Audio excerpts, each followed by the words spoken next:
This is the Bar Stewards Enquiry. Right? You're talking absolute rubbish. Absolute rubbish. In what way? You were an underachiever in life. I saved your bacon one time. You were gone. You handled that well. I couldn't save you. But you did the right thing. But that's why you don't know anything about racing, John. I didn't say I do. Right? I'm saying that... What have you contributed to racing? You're one of these take-out merchants. Take out all you can. Very warm welcome to the Bar Stewards Inquiry. This is the weekend podcast. It's the Grand National weekend. Yes, this is Pin Sticker's Guide. This is where all annoying people ask me for tips, and I've got less clue than what they have on what's going to win the Grand National, especially on this slop, gentlemen. Joining me tonight is John Lang. Good evening, John. Well watered. Well watered, yes. Yes, that's a good phrase. Andy Richmond. Good evening, Mr. Good Naps, evening. Mr. Naps King of last year. Old news.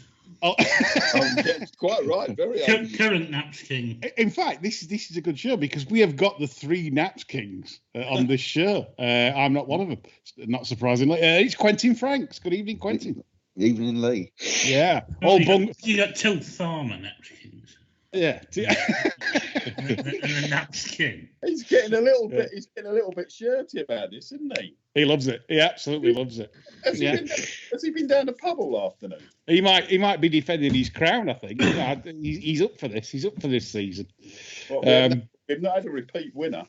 Yeah, Quentin actually is leading the table at the moment. He's only been on one show, but he's staked 6 points and he's won 4. So he's got a 66.66 recurring ROI. So Mr. Franks is on course to land his bet with me.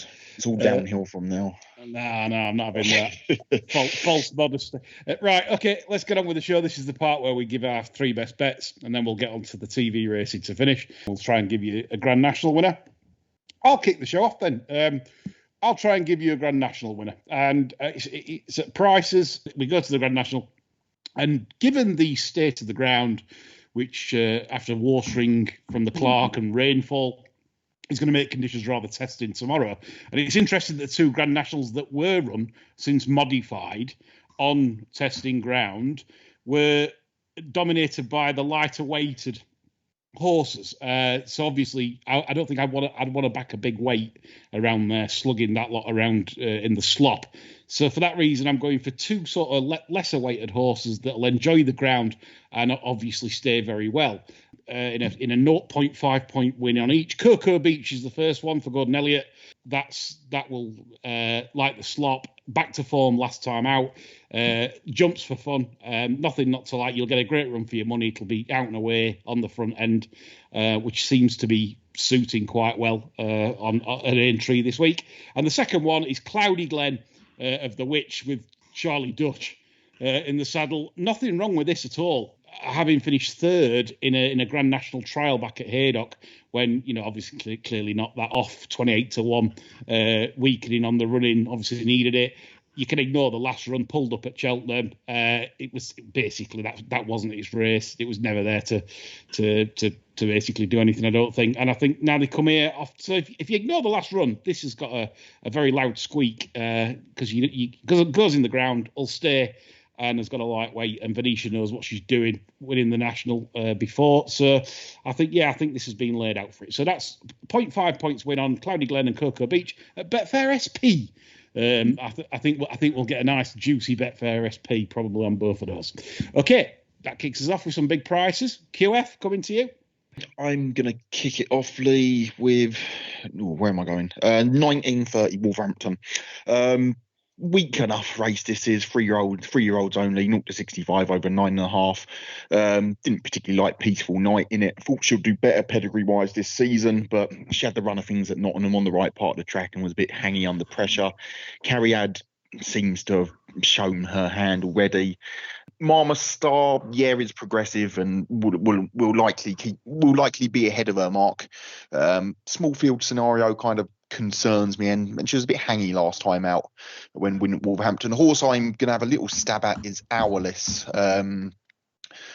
He started off even in a very deep Ascot race and raced away from the favoured standside rail that day. Slight trouble in running at Sandown the time after.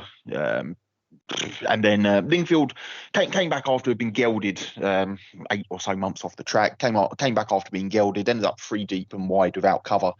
Feel the race as a whole will work out. You had Fanshaws that was in that race, came out and ran Slip of the Pen, I think it is, close at Kempton on Monday. I like the form. He's been given a basement mark of 47. I've got no issues with the trip. Small field scenario and pulling. I'm kind of going to put the pulling down to freshness last time out and track position. I think 8-1's a shade overpriced. You love a King Kong, like, unexposed handicapper. I'm a sucker for. Yeah. Do you want the 8? See what price it goes generally, and just do it at general price. Because everyone's not opened up, have they? So yeah, we'll be fair. We'll be fair on the odds. So hourless for Quentin Franks. Good start. It's obviously on the nose, Quentin, of course. Yeah, 1 point win. Yep. Thank you for that, Andy Richmond. Right, I'm going to go to the race before the National, the 4:15, and Beaufort. I've loved this horse ever since he was running over hurdles. And then I just thought he'd make a better chaser than he actually has. Won first time out over fences in that Carlisle listed race back in October, where he did really well. And I just thought he'd do better in open handicaps. We've been a little bit disappointing. They ran him in the Kenmure last time out with Zach Baker on, and I just don't think he quite stayed that trip. The 3-2 there. He was going really well, and he just looked better. You know, he ended up finishing 9th. His jumping stood up really well on that occasion. Hopefully, it will stand up well round here. He travelled really well from most of the way. He did lose a shoe during the race as well. Still early days for him as a chaser. Couldn't see much that was really progressive in this race. There's a couple that are well fancied that you think are just a little bit of an iffy stayer. Shake 'em Up Harry and Midnight River. I like both horses, but I just don't like them at this sort of trip. Could see him running well, could see him trading well, but Beaufort, I think this is a perfect trip for him. And I think a point on the nose on Beaufort will do me just fine. Good stuff, Andy. Beaufort, do you think Jordan Naylor will aim to go handy on him? Do you think that'll be? I want him to be ridden up there, as you've seen most this week. It's not much come from the back on the chase course. No, I think looking at it today, I think the going is a lot better on the chase course than it is on the hurdles course. Yeah, that's got. They got the go. The going is completely fucking wrong. Absolutely. Yeah. And they slopped some. Why were they putting water on last night? I mean, Jesus, what are these people thinking? I think they petrified over animal rights. I think the worst decision in the Muppet they put up on that Talk TV against dear old Kevin last night. Yeah, idiot. I mean, I've been to a dairy farm. Jesus Christ. Indeed. Andy, sevens generally available. Are you very acceptable. I'll have a point at sevens. Good stuff, mate. John, coming to you. Well, obviously, because it's the big day for national racing, I'm off to Wolves for my first bet. I knew you too. But... And it's in the 6 o'clock, and it is Roger Varian's Amazing. I thought this one looked pretty damn slack on debut, to be honest. And then took a bit of a step in the right direction when she looked like getting amongst it till I think it was possible dislike of soft ground kicked in and kind of compromised the finishing effort. She's by Sayuni, so my theory that Sayuni's want better ground would hold up there, I think. You'd have to think she's going to improve or maybe further than this, but I think this is a good starting point on the surface she'll have done plenty of work on this spring. And I don't think the opposition looks all that taxing from where I'm sitting. Yeah, a 1 point win. Amazing. 1 point win. It's 15-2 with Port Vale, but like Quentin, we'll try and be fair with the odds when they all come out generally available. Yeah, obviously, John as well. You might get bigger. So 1 point win for John. Odds to be decided. And that's to finish round one. Okay, I'll swing it back round. Andy, I'll come back to you to give your 2-pointer. Right, we're going to go with a Irish novice in the Turner's Mersey Novices Hurdle, Grade 1. As we've seen this week, I think most of the UK novices, or I should say the English novices, because Apple Away was quite superb winning that. They are so pleased for Stephen Mulqueen. He's absolutely belting ride. But I digress slightly. But we're going to go with Willie Mullins's Dark Raven in this race. We've seen this was represents the Supreme form, which has had two upticks this afternoon. Within the pocket, who was fourth, and Fina Cross, who took every hurdle with him in the Supreme, learned to jump this afternoon and got chucked in off a mark of, 133. That was absolutely lobbed in this afternoon. So that Supreme form is looking stronger and stronger. I think he was third behind Il Ete Tomps in a Grade 1 in the DRF in February, stayed on without threatening his stable companion, or finishing sixth in the Supreme. Still thought he was there at the second last. Actually, if you go back and watch the race, just didn't lack a little bit of turn of foot at the business end of the race. Certainly wasn't disgraced. He looks ready for a longer distance. The Yard have already won this race twice. For those with long memories, or not that long actually, Nichols Canyon won it in 2015, York Hill in 2016. I just think the Irish novice form is just 10 times better than anything that we've got over this side. Dark Raven, couple of points on that will do me fine. Do you want the 4-1, Andy, or Betfair SP? What do you think? I'll take the 4s because I think it'll be backed. I think it'll go off favourite past Hermes Allen. Yeah, that's 4s. Quite a few places. So yeah, take the road. Thank you for that, Andy. That's the 2.8. He likes the Dark Raven in the Grade 1. John Lane, coming back to you then for your 2.0. I feel a bit silly tipping this, but I'm going to go ahead and tip it. It's in the 245 at Yarmouth. Yeah.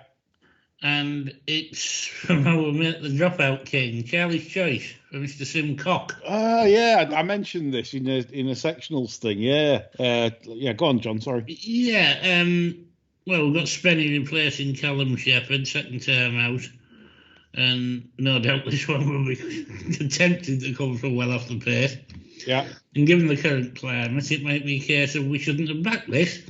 But if we can't get into it, because these wet roads, we're going to give it a spin up. Yarmouth is a Simcock track. Yes, it is. I think we might as well chance our arm here as anywhere. He's better off with the horse that beat him last time, with improvement to come. I'm not convinced he'd want a lot more rain, but if he's not a handicap project, which I don't think he ought to be, I think he should be on the premises here, so I'm going to go a point each way. Point each way. Currently 12-1 Port Vale, but again, as we've said earlier in the show, we'll wait for the prices to come out. Thanks, John. That's the Simcock horse there, the 245. Quentin Franks, coming to you.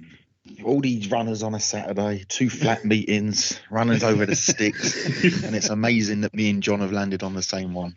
My horse, but the only difference is I'm having 2 points on Amazing. He's had one, so as John said, it doesn't look a deep race. It's kind of, I thought she was a bit weak on debut. Very, very green, bit of size about her. Should be better as a 3-year-old. Yarmouth, as John said about Sayunu, tend to be better on top of the ground.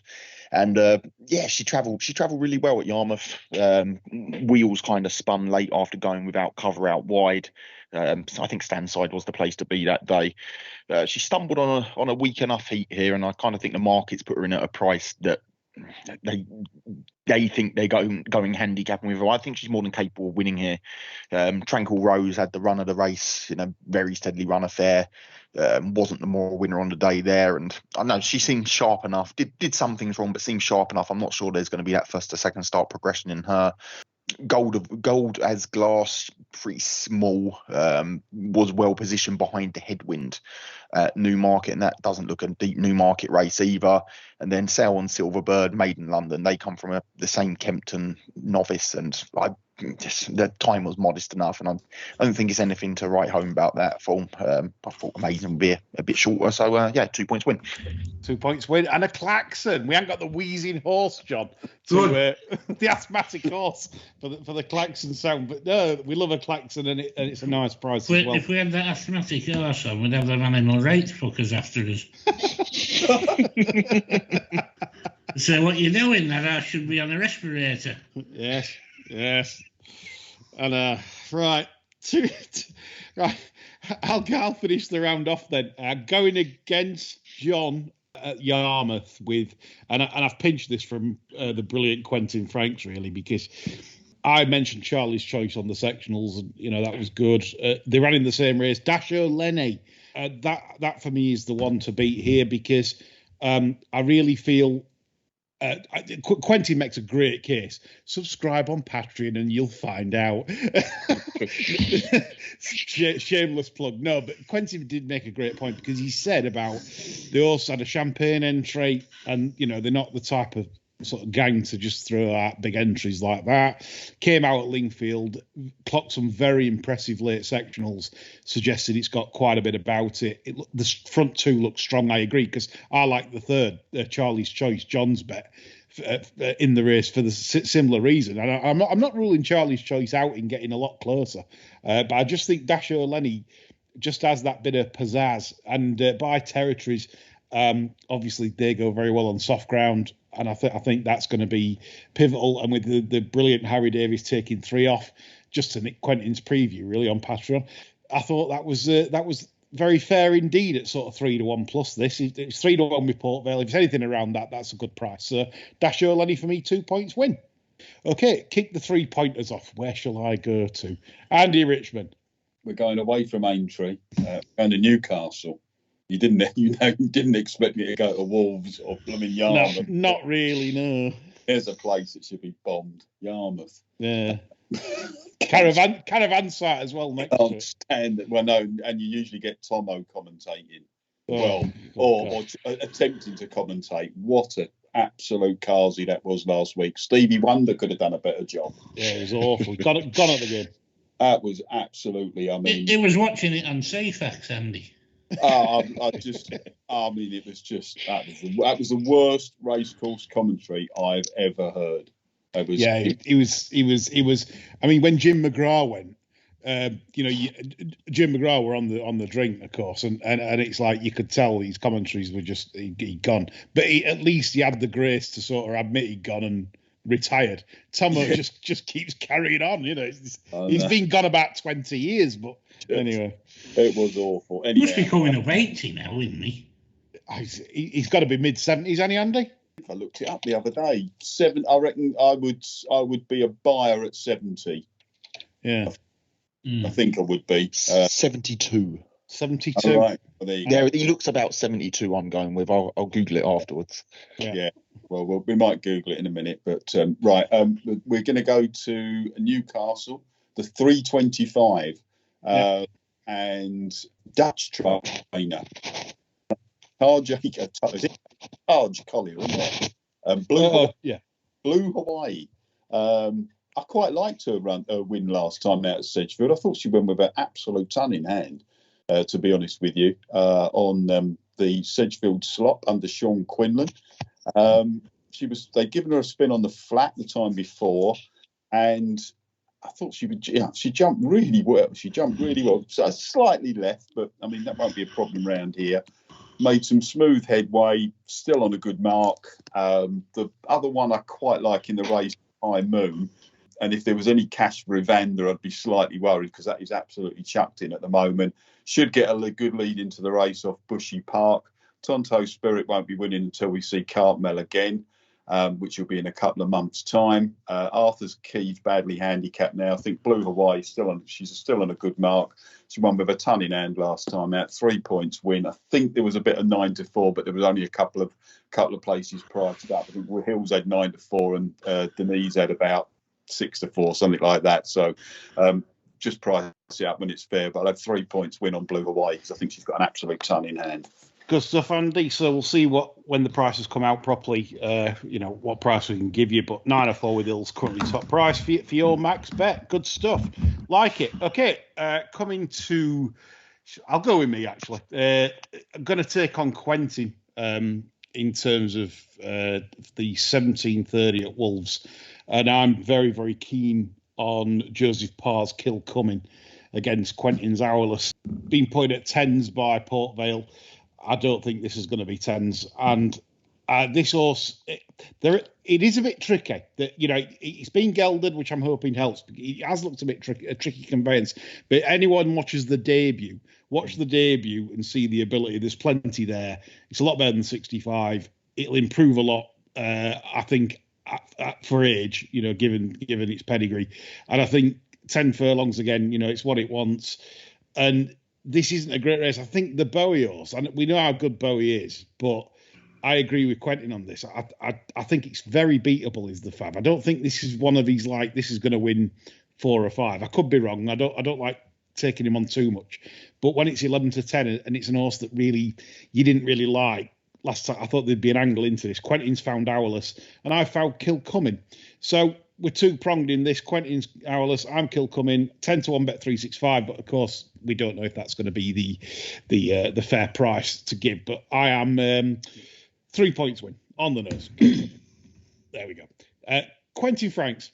I backed that Kilcoming second start. Debut was full of promise. They buried it down the inside, and yeah, you're right. It's got a fair old bit more to come. That has. I think I'll be Dutching tomorrow. Anyway, mine 14.45 Yarmouth. Dashing Leno is my 3 point win. Yes, 2 Claxons. Caught the eye on debut. Champagne Entry was there, as I said, like a yard that doesn't really throw around entries. Did very well to run down the huge thing that got the jump on him at Lingfield. 10.83, 11.13, 10.94 to close in 3 furlong sectionals. It's got gear to burn, soft ground territoires, no bother at all. Drawing 16, yeah, probably a bit of a negative, but you've got 2 furlongs to get to the bend, and even if you're dropped in midfield, it's no bad thing around here. Looks a weak enough heat. You got Tempered Soul, that's 7 to 2 third favourite. I know that the Johnston horse came out of that novice at Kempton and won, but that won an egg and spoon race. He doesn't look like I don't like him at the price. Stopper Tom's on the Christopher Newcomer. Like, it just doesn't. The race lacks depth. I kind of thought we'll be staring down the barrel of 6 to 4 and have a decision to make whether to back him or not. 3 to 1's big. Yeah, good stuff. So I love that, Claxon. And like I said, I won't like John's selection, Charlie's choice. I think that can get definitely closer. But I watched it back and I thought I don't see it reversing the form. But I suppose one's sort of put in 12s, one's 3. So I'm not going to dismiss John's at all. But yeah, good stuff. I like that, Quentin. We've got 2 Claxons. John finishes off. Well, we're in funny territory here, yeah? If you sort of imagine yourself conducting a rectal inspection of Harry Belafonte and there was a power cut. Dark. That's how dark this one is. And this is at the Curragh on Sunday in the 2:35. And this horse is called Bright Legend, trained by the Fosmeister. Now, this is a grand sort. And he could go either way. It's an exciting bet, this, because he could be a cunt. Is that Harry Belafonte or? Harry Belafonte was a cunt. Take it, haven't they? He was either as green as grass or he's going to be a bastard. And he's sure enough, on debut, for me, I think this horse has a tremendous amount of ability. And he's a lovely, lovely type as well. He acts on heavy. No worries on the ground. I think he'll come on for that debut. And I honestly can't see him out the 3, even though this looks a fairly tidy Curragh maiden. I'll go 1.5 points each way. So that's Bright Legend. I think we're about 12 to 1. It won't be when you've got him. On the marker account, John. Yeah, maybe. Yeah. Right. Well, we hope you enjoyed that. We've certainly given you sort of a broad range of selections, both at Aintree and mostly on the flat. Keep going all weekend. Exactly, something for the weekend, sir. Right. Come on to the television side of things, and obviously we've already discussed about the slop and stuff and front runners. We need front runners, really. I couldn't be backing anything dropped out of the telly on in any racing at the moment, over national anyway. Like John said on the sermons, you've got to get after them, and they're not going. That's the problem. Do you think, John? Do you think it's because they're saving the smacks and they're not, and they daren't do like 2 early ones to like make it. Yeah, and then they're getting to a point in the race where they think, fuck it, there's no point, I'll never get there. Yeah. Because what you got to remember with a lot of these long distance national horses, they're fucking sour bastards. You know, and I'm sorry, but there's a hell of a lot of them need fucking straightened. Yeah. Unpalatable as that may seem, talking like that this week. If you want them to win races, you're going to have to swing the shillelagh a bit, and they're not prepared to do it at the minute. No, they're not. They're absolutely. You're absolutely right. They're definitely not. So, okay, right. The 225 at Aintree then. Andy Richmond, and we need you. You need me. You need me. It's quite an interesting races. There was one I thought, and they've started backing it, which is a bit of a pain in the backside. Is Mexico, the Stuart Edmonds Kiron Gethings combo have made a bit of a. They've had quite a few winners of late. I think they've certainly had 4 or 5 winners of late, and I really like the way this horse won at Uttoxeter last time out. He's got some reasonable form that ties in with some novices. I mean, it's more sexy. There's probably a few more sexy horses in here, like Party Business, who won the race last year, Outlaw Peter, who's a real traveller, and then you've got there's one down the bottom I was looking at. Where was it? Oh, I've just got to find it. Got to find the name. Oh, West Balboa for the Skeltons. But Mexico, I thought his run last time out was quite decent. I quite like the run the time before that at Sandown when he was 8th in that a race which always produces winners. That European Breeders' Funds National Hunt final. It's always a bit of a grind. It was won by Crambo. Inniston was second. He has won since, so that was a bit of a pot race at Newton Abbott. And then Cuthbert Dibbles come out of the race. The 5th has come out and won as well. And then Mexico's won out of that race. And Gaelic Park, who was pulled up for Longstons, that's won as well. So the form's looking quite strong. It's always a really good source of novice chasers for next year. And I thought Mexico, I just thought he looked a real type to go on. And I thought he won well. Real positive comments from Edmonds in the post as well. Is there? Andy. Yeah. We could do with plenty more rain. Yeah, well, you came out with Uttoxeter really well, and he's really handicapped in a competitive race. I like the sound of that. Yeah, I wouldn't. I certainly wouldn't. I wouldn't put anyone off a few shekels each way on Mexico in this, because I think there's a few sexy travellers in this. Who might not get home or might be held up too far out the back, because that hurdles course is definitely softer. If you look at the times, and there was a definite difference yesterday in the times, the chase course was good. There was no way. I mean, Banbridge wouldn't have won unless it was good. But the hurdles course was definitely good to soft, and it's certainly soft now with the amount of water they've slopped on. So I thought if you can get the extra places as well, I thought Mexico, if you can get a double figure price still, and I think that's ebbing away, then I think that would be the one that I would go with there. Good Time Johnny was obviously fantastically well handicapped last time out, even though the starter tried to bugger him up with that dreadful start at Cheltenham. So he's one that you sort of got to keep an eye on. But I'd be happy enough with a little each way play on Mexico. Good stuff. I mean, so Mexico, are we confident, Andy, that this one will be handy? It was handy last time. It was handy enough last time out. Yeah, I don't think they'll get too far back, and I think he'll be fine. Yeah, in a field like that, he's got some decent form in big fields. I think he's fine. I thought he was a little bit overpriced at first, and now he's probably about the right price. Yes. But I certainly wouldn't put anyone off. There's a few in here like Outlaw Peter, West Bilboa, Party Business. They're all travellers, and you just sort of wonder whether, in the ground, if they get a bit of rain overnight, and they might even put some more water on. You never know these days, do you?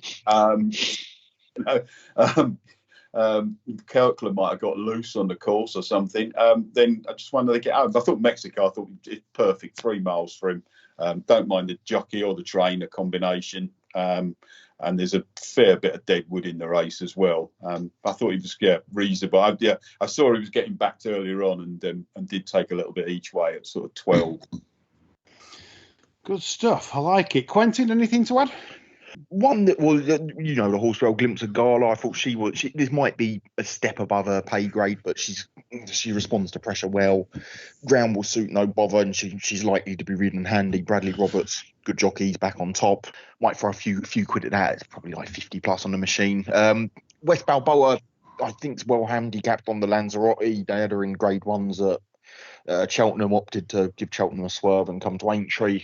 Yard won this a few seasons ago. Dropout-ish tactics would be a concern if they're kind of going to sit handier with her. Then I'd be happy to play that, but that's one to kind of wait until they jump for. Good stuff, chaps. So we're looking at Mexico really, and Glimpse of Gala. That I had a bit on her at Warwick, so I like her. She's very tough. Hopefully they'll go forwards. 3 o'clock Aintree. Andy's already mentioned Dark Raven in this. I thought she's been quite easy to back at the moment. She's on the drift, but I thought the mare You Wear It Well would be. Well, I think I will back her if she carries on drifting, because the run at Cheltenham I was so impressed with. Very tough. I like Midnight Legends. They've got very good constitution, most of them, and the ride in the Challow when she was second to Hermes LN, I thought was very negative, and Newbury doesn't suit horses from off the pace really. Newbury's now a bit of a gas track. You need to be very handy there, and since I think as long as Gavin Sheehan just lets her roll, I love the mare's allowance. You get the £7 on ground like this; it's invaluable, and I think this is a mare that wants it. She's quite savage, 5 from 7, and I thought this could be a very good each way bet. I can't really see her being beat that far. Any thoughts on that selection? I think Gavin Sheehan on the front runner is one of the best in the country. Yeah, and there's a few in here that will take leads. Yeah, there's a few in here that'll take a lead, I think, as well. I think I wouldn't disagree. Owned by Sir Chips Keswick, of course. Yeah, Sir Chips. Sir Chips, who's an Arsenal director. Come on, the Gooners. Did you used to watch Chips, Andy? Like the police series? Yeah. California Highway Patrol, whatever the S stood for. Can't remember now. Someone will tell me. Yeah, you used to watch that, John. Eric, was it Eric? Yes. Eric Estrada. I remember the other fella. Can't remember the other fella, but it was definitely Eric Estrada. Chips. It was in John and Punch, wasn't it? It was in that Baywatch. What was the other thing with the car? Knight Rider. It was in that slot, wasn't it? When you'd got home from the football. Yeah. Brilliant. Eating your tea. Anyway, having said that about jockeys, and just going back to your selection in the one of your selections in the Grand National, Harry Cobden. That lad is riding out of. He's been the best GB jockey and the best, one of the best overall for this season. Absolutely superb. He was brilliant on Pete Dory today. What a ride! I mean, that was. But he's been brilliant at least the last 3 or 4 months. Really riding really, really well. Yeah, I did think after that early mistake that Pete Dory might be in trouble early, because it likes to get in a rhythm, but Cobden was superb after that. He got it absolutely pinging, and So anything to add here, chaps? What are we thinking? So Andy Dark Raven, You Wear It Well. John, Quentin. I'm with you, Lee. Jumps, travels, uncomplicated from the front end. Step back in trip, no issue at all. Don't like Hermes Allen. Very surprised how strong it was in the market at Cheltenham. You wear it well for me. Good. John? Yeah, I think I'd have to throw in with You Wear It Well. I was very disappointed with Hermes Allen at Cheltenham. I was interested to see that Pumpkinhead's representative gave the going as an excuse after he'd won on a swamp at Newbury. Yeah. I couldn't understand that at all. So I think they were casting around for excuses there. Yeah. Yes, so good stuff. So Andy's and Dark Raven and You Wear It Well for the panel. 3:35 is the Liverpool hurdle. Very tough race, this. Obviously, you've got horses in this that literally beat each other, don't they? Florin Porter wins, Home by the Lee wins, Cider Burley sprang the shock at Cheltenham. You've got Chump, Marie's Rock. I don't think will Marie's Rock be suited by the way the track's riding? Do we think? Trip won't suit her. Like she pulls too hard, doesn't she? I think she's a false favourite. Yeah. Do you think, Quentin, it's like going to be a problem? Because obviously we've seen out. Well, what about Flooring Porter then, John? Well, yeah. That bombs off, doesn't it? Yeah. Well, so along with Dashel Drasher. I mean, you've got the first, second, fourth, and fifth from the stayers here. I did think that when it was a bit of a bigger price at home by the Lee, might have, it's a bit of a dodge pot, but he was there when he made a mistake in the stayers, and he didn't get beaten that far. But it's one of those that, that quartet, you could throw them in the air and they'd come down in a different order every time, wouldn't they? I think that's it, isn't it? Like all season, I like Home by the Lee all season, and then he come to Cheltenham and he just jumped like he'd never seen a hurdle. Yeah. So for Home by the Lee supporters, I wouldn't be sort of despondent, because like if that horse, I think, turns up in the previous form and jumps properly, I think that's a big chance as well. I know we're covering a few here, but I think are we all in agreement that we could probably take on Marie's Rock with confidence? Well, it ran like a lump of shit last time, didn't it? Yeah, it's slow pace though in the mares, but I'd forgive her for that. But like Quentin says, she's 8-year-old though, like, you know. Yeah. I mean, pulling and tugging like that. I mean, that's the sign of a shit house. I wish I had a stabler then. Anyway, yeah, we call it like it is on Bar Stewards. Yeah, there's no fence sitting here like on other racing channels. So we're against Marie's Rock, and you can probably pin stick the rest. Maybe John will be back to laying Flooring Porter, I can bet. I'll definitely be taking a couple of points out of Flooring Porter. Sure the bugger jumps off then. I'm looking forward to seeing what happens with Champ, actually, because I think he'll need the living piss knocking out of him from the back to get into this. For sure, yeah. Mm-hmm. So I'm expecting John Joe to run out of smacks about 5 out. Right, 4:15 Aintree, a very competitive affair. Andy's already tipped one up here in Beauport. Expects it to go well on the front end. Was it you, John, that fancied Nassalam, or was it? I fancied Nassalam at Cheltenham, yeah. Yeah. Thoughts on Nassalam in this? I was very disappointed with him at Cheltenham, to be honest. I thought it was a bit of a wet lettuce effort. I'm not very forgiving of some of these gnarly chasing types, to be honest. No. If they let me down, I generally say fuck them and back hook them. I think the one thing you'd say with Nassalam, if you look through his form and profile it, all his best form is on flat tracks. Interesting. Now that is interesting, because he did sort of running snatches, Andy. Yeah. He's won at Fontwell 3 times, which is, I know, it's a little bit up and down, but it's relative, and Newbury. So it's not like Cheltenham, up and down and got to run down a hill and stuff like that. And, Gary Moore could probably win with a stable cat at the moment, couldn't he? Because he's had an absolute belter of a time. He's obviously found the carrots at the moment. But he's still on a decent mark. I mean, I must admit, I did look at it and came down on the side of Beauport. But when I was going through it, I did look at his form and thought, if you profile it and look through it, all his best form is on a flat track. This might just suit him a little bit better. Indeed. I thought it was too tough for me, this one. I really did struggle with this. There's a man who tips 2 in the National. Yeah. That was easier. He wants to win the Naps King in one hit. Yeah, well, yeah. One if Venetia wins the National, we can stop tipping for the rest of it, yeah. Yeah. So it'd be a bet fair SP about 118.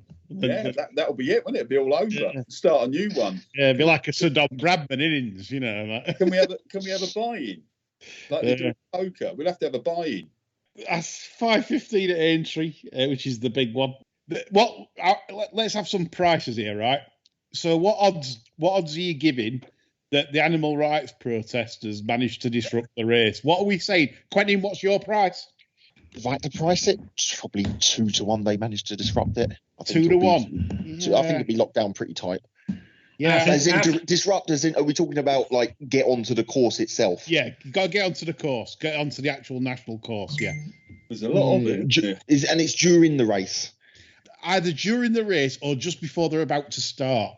All right, well, that 2 to 1's now 6 to 4. So, yeah, 6 to 4, I'd say. 1 to 2, 6 to 4. Yeah, Andy Richmond. They don't need to worry about fucking the start up because the starter will do that. Yeah, they're not very bright, are they? They still haven't worked out that the further you send horses back, the quicker they're going to come in. They still haven't worked that one out. Yeah. Or let's send them about half a mile back and then walk. No, just don't send them so far back. Are they a bit stupid, these animal rights protesters? Not because obviously we think their cause is pretty rubbish, really, but in terms of, you'd kind of fool everybody, wouldn't you, and say, right, we're going to protest on National Day and we're going to stop the National. Then you'd turn up for the Topham, wouldn't you? And like where the guards, I mean, that's how to do it, because you'd still get the coverage. You still get worldwide coverage that this is what they've done. It'll be on every news channel going. I mean, I obviously watched the thing with Kevin last night, and I thought he was absolutely superb. Yeah. We need, and I've seen your comments today and lots of other people's comments as well. I mean, the bloke they put him up against he was an idiot, basically an idiot, wasn't he? And I'm sure there are people who could argue better cases, but where are the BHA in all of this? They're holding the door open, so they're fucking idiots. I mean, that's what they're doing. That's what they've done. That's what they've done with whip debate, though. Exactly. I mean, we are, just stand up for just stand up. I mean, and then it's, we all know the thing about the gambling. There was Chilton grifting away last night, wasn't he? He was straight on the news with the Premier League, not having betting companies on their shirts. He was on there on a grift, but nobody ever puts the other side. No, but because it's Ben. They want rid of racing and betting, basically, and this is the point. If you've got the BHA trying to embrace it, so Kevin Blake rightly pointed out last night that it was all about the racing has made tremendous effort. They've cut down the fences. There's been no recent fatalities in the National. We've done this with the whip. We basically deaths are on the decrease. He actually quoted figures, but they're not interested in that. All they'll come back with is they just want to stop racing. That's all it is. There's no debate to say, oh, that's very good then. Thank you. Yeah, we appreciate it. What are we going to do with 40-odd thousand horses? Well, I think we should take them all to their houses. And then they'll all be crying when their tax goes up because the betting game's not getting it through the Treasury. They'll all be moaning about that. Not that any of them probably pay any tax. Well, that's another subject. I've got some more inside info for the sermon, so don't forget to tune in for the sermon, because I can tell you some real shenanigans that's been going off behind the scenes on that. That's a Bar Stewards exclusive for Sunday, not for Friday. You'll have to wait. Anyway, busy show on Sunday, weren't it? Very busy show. Yes, we've got a new bar. Well, not a new bar steward. We've still got Catherine Fry, but in Fry's absence, we've got Abby McGregor coming on the show Sunday. She's been on various news channels. She's a racehorse owner, and I follow her. Yeah, she's very good on the whip debate, etc. So it'll be great to hear her views on the antis, and get everyone frothing at the mouth. Tell her to leave the boots on. Anyway. You won't just be frothing at the mouth. And she does listen. Right. Right. Yeah. Sorry, Abby. Yeah. Right. So anyway, going back to the National. So I've made my two selections based on, I reckon, handiness and ground and staying conditions at big prices. I want your picks for each of you. No sitting on the fence. Quentin Franks, what are you going for in the Grand National? What's everyone's national record like? Like, I've never backed a national winner to date, so one, and it was a brilliant one because I was absolutely on my arse at the time. I was struggling and I had an anti-purse bet, £200 each way. Monty's Pass at 33s, and it absolutely resurrected my year because I literally just went flying after that. It's a funny game, gambling, isn't it? Because you can be on top of the world everything's going well and things, knock you for six, etc. And Monty's Pass actually saved my life, and that's the only national winner I've ever backed. So you're one more than me. Yeah, one. That's it. Yeah. Anyway, Quentin, you can break that duck now. Right. Well, I'm going to try. I'm going to go back two in the race. One's Gabby's Cross, down low in the weights. Nace kind of finished with more in the tank. Peter Carberry up. The Bromhead trains. Ground no bother. Trip. I think he'll get the trip. I think there's about hundreds kicking around on the machine, so I have a small stab at that. And then I'll go back Noble Yates again. I think it was a career best last time out. The running on, fourth in the Gold Cup. Yeah. Horses for courses, etc., etc. Huge price on Betfair at the minute. It's about that's what I was going to say. You're drifting out to like 17.5, 18, and it just feels too big. You got a competent jockey on. He's one round here. Fairly simple case. Obviously, like Lee made a fair point about one in the back low weights, but I'll take one at either end of the weights and go from there. Yeah, no, good stuff. Be interesting. What I would say to punters, right? You'll get some firms that offer big place terms. Let me just check who's offering the big ones. It's 7 of the biggest I've seen, Lee. I'd ignore that, and I'll tell you why. Because I reckon we're not going to get very many finishes this year. We're not. And so therefore, if you're backing each way, even though you're kicking 6, 7 places, you're basically backing him to get round, I think. Because there's not going to be more than... years ago when they used to have the senior steward go in and say to the jockeys, don't go fucking mad down to the first. Yes. I think what they're doing these days now, I think they're going in and saying, look, if you're out of it, pull up. Because they don't want them finishing at a fucking walk. And, dropping dead of heart attacks. And, you remember when Geraldine Reese got round on Cheers? Yeah. And the fucking thing could hardly lift a leg. Yeah. They will not want to see anything like that tomorrow with all this attention from the antis. I think you'll be getting 20 plus pulled up tomorrow. Yeah, there'll be a briefing. They'll basically go in before the race. I'm telling you, this is how it works, isn't it? They'll be saying, look, if you're beat and you feel you're beat, that's it. Because no kudos in getting round anymore. No. Not now. No. Jump down there. What have you done? It used to be kudos because of the size of the fences. It's like, oh, you've completed the course. That's brilliant. I've completed the national. You used to read out before the race, didn't you? How many completions a jockey had? Yeah. So, like you said, John. So I don't know if there's any markets on that to look for tomorrow, but I'd be a huge. Well, it depends what they quote it, but I would think you might only be getting 6 and under. I'd be looking at like 10 finishes, maybe 9 or 10, something like that. I'd go lower. I'd go 6. I know, but that's what spread I'd put. I'd maybe like quote like 9 or under, or 10 or more. Right, that'd be where I'd be at, I think, on a spread. Quentin, views on number of finishes? I'd be a buyer at 10. You'd be a buyer at 10. I'd be a buyer at 10. Right. You think the Irish have got too much juice and they could gallop for 8 miles, and I wouldn't disagree either. The juice will be flowing in that. They've got 27. Is it 27 to 40? Yeah. The Irish have brought across the carrots. It's like the fucking feisties, isn't it? It is. It literally is. Yeah, it is. Yeah. Right, Andy Richmond. So, what are your picks in the national?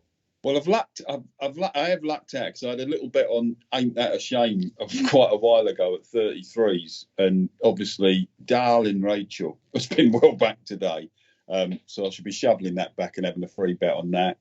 I did back Longhouse Poet. I agree with Quentin that I think Noble Yates is a daft price on Betfair now if you can get that. Yeah. And I've got a sneaky feeling that Mr. Incredible might do something. He's just the sort of nut job that could win a national. He's either something incredible. Yeah, exactly. He's either going to love it or he's going to bloody hate it. He might get too far behind, but as for that would be just one out of the box. I agree with your Cocoa Beach. I'd certainly have a couple of quid on that at a decent price because I think he probably will. I think he'll probably get round. Price has been nicked away on that. If you wanted a rock solid one, Delta work.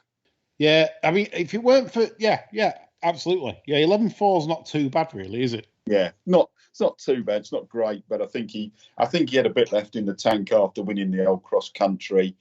Good rider on it. Rider knows him really well. I think he'll sort of hunt him round a little bit, put him in the race. I think he's probably rock solid. It's a decent national. I think it's a pretty decent national. It is. Loads of Irish in it, so there's nothing outstanding. I found in order. I would say if you want something rock solid, Delta work. If you want to take a bit of a chance at bigger price, Mr. Incredible. Noble Yates is overpriced, and your Cocoa Beach I can see going well. Yeah, for a long way anyway. Certainly some in running angles maybe on Cocoa Beach. I'm certainly trying to back a few. I might have a stab at Mr. Incredible. Strikes me as sort of one for Arthur type horse who could come from a mile back and win it. Yeah, he is a clown. He's Mr. Incredible. But he's just never quite know how much that horse has got left. He runs like he's wearing clown shoes as well. He's that kind of horse. John Lang, finish us off. Well, as regular listeners will know, I had an anti-post bet on Capodanno, but I'm afraid the ground's gone softer than I would have wanted, so I think I'm fucked, to be honest. Is that a technical term, John? Yes. Yeah. Racing Post comments fucked.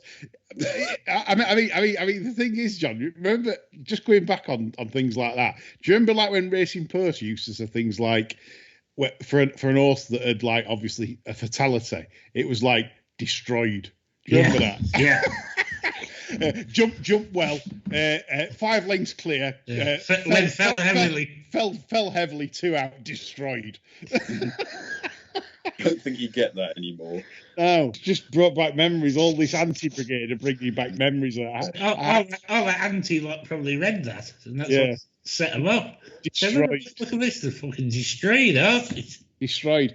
Well, let's hope the antis get their wish, because after racing, if they come for racing and get National Up Racing banned, they can go after the dog breeders as well, with the RSPCA killing tens of thousands of dogs a year, euthanising them that are dropped off at the RSPCA. Euthanising dogs, destroying horses. Destroyed. Dogs destroyed. So they that's a bloody Ukraine, isn't it? It is.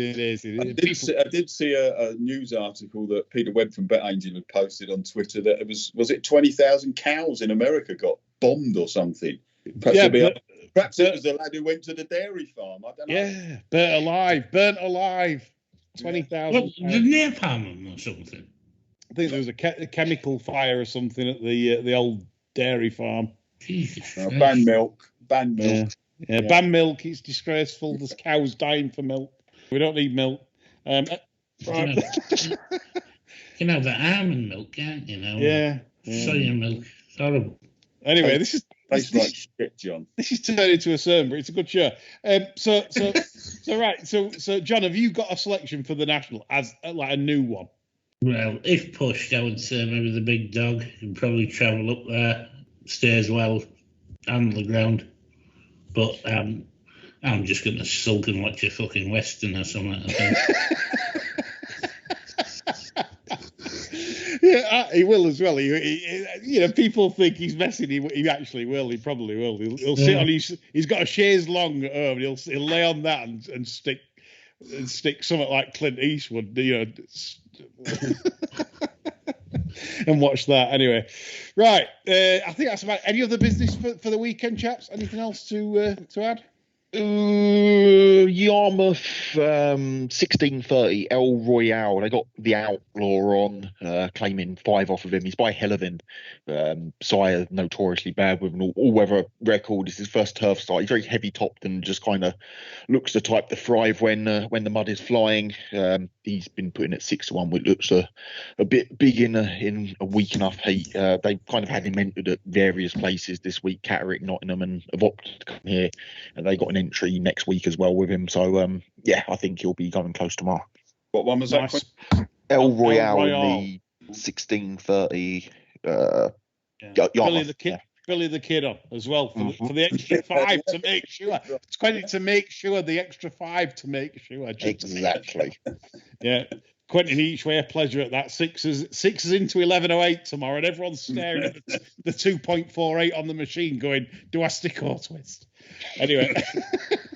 Right, that ends the show for the weekend. Hopefully you'll back lots of winners tomorrow. Like I say, it's going to be a crackerjack of a sermon on Sunday. Lots of topics and a Bar Stewards exclusive for you as well. So look forward to that. That's all from me, John, Quentin and Andrew. Andrew Richmond, that's your Sunday name. That's all from us. Bye for now.